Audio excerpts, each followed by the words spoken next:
Hi from Bee Sunshine, Stacy and Kylie. Today we're going to be doing the read aloud Pete and Pickles by Berkeley Breathed. Enjoy!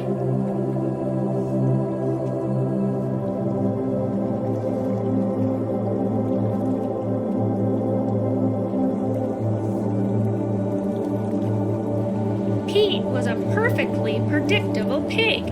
He was also a perfectly practical pig, and a perfectly uncomplicated pig. Being all those perfect things, Pete might have run for the hills if he had known what was coming that night.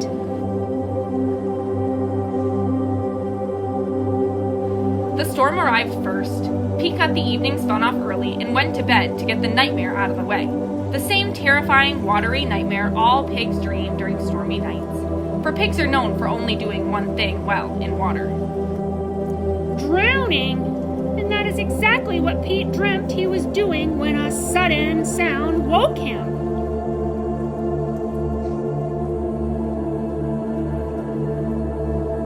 The window was open. Pete pulled the lamp switch. Nothing happened. He had an odd feeling. Pigs are very smart in this way, that something was a little wrong.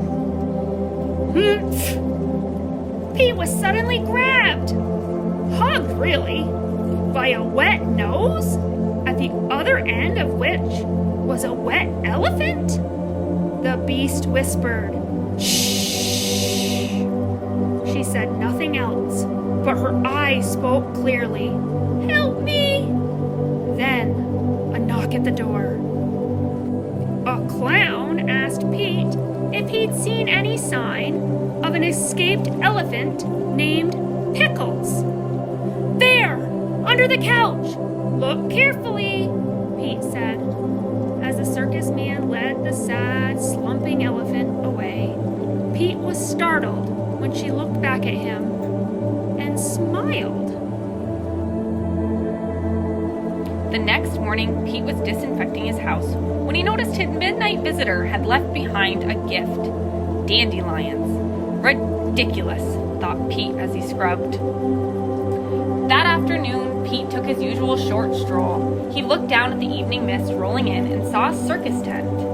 He looked at the dandelion. Ridiculous, he muttered. Today, however, Pete would take a longer walk. He soon found himself amidst the circus tents, watching a long nose plucking every dandelion within reach. Pete knew that nose, and it knew him. It plucked Pete's hat and disappeared. Seconds before Pete called the police, his hat was pushed back out. Improved.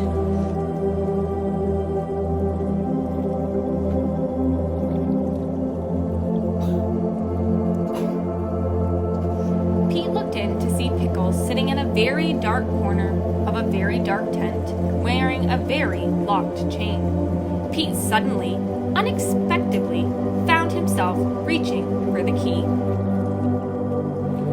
Now free and outside, Pickles dove to hide, while a panicked Pete whispered, "Tea was on my schedule today, not elephants." Being a practical pig, however, he knew they needed a disguise. Something. Anything. Pete thought fast. It worked too well. A policeman suggested dinner. They reached Pete's house by nightfall. A weary Pickles retired after making herself comfortable in a pair of Pete's favorite pajamas. Understand this, you have not heard snoring until you have had an elephant nap on your couch. Pete was a perfectly unpleased pig.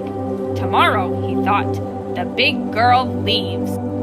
Pete awoke the next day to find Pickles doing a little morning Tai Chi, as if she were in China, which she certainly was not. On the other hand, Pete noted that his house guest had made a few changes to the grounds. This time, Pete did not say ridiculous. Later that morning, Pete experienced the goosebumply joy of back scrubbing with his newspaper and coffee. He also discovered the limits of his bathtub. Pickles showed Pete a magazine article about high diving. She pointed to both of them. Ridiculous, Pete said. Pigs and elephants sink like bricks. Pickles smiled. After lunch, they would swan dive off Niagara Falls.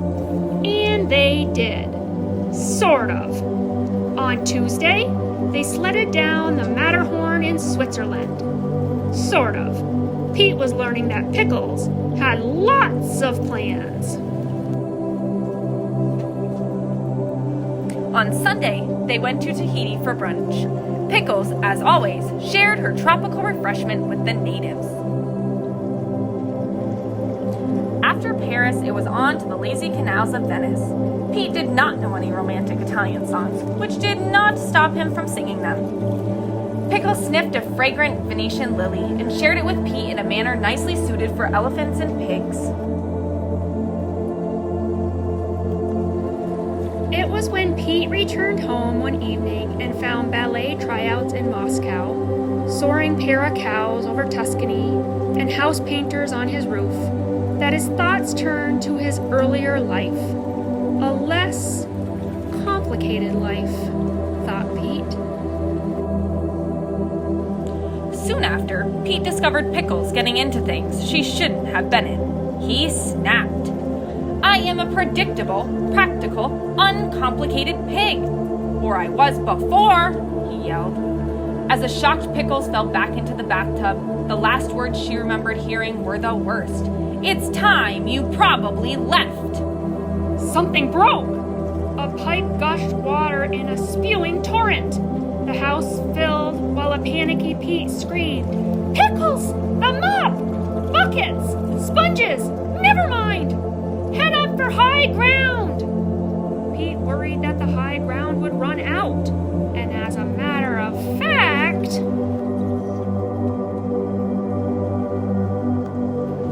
It did, and when all the snouts and snoots in the now flooded house were fully stretched to their furthest reach, only one had found the refuge of sweet air.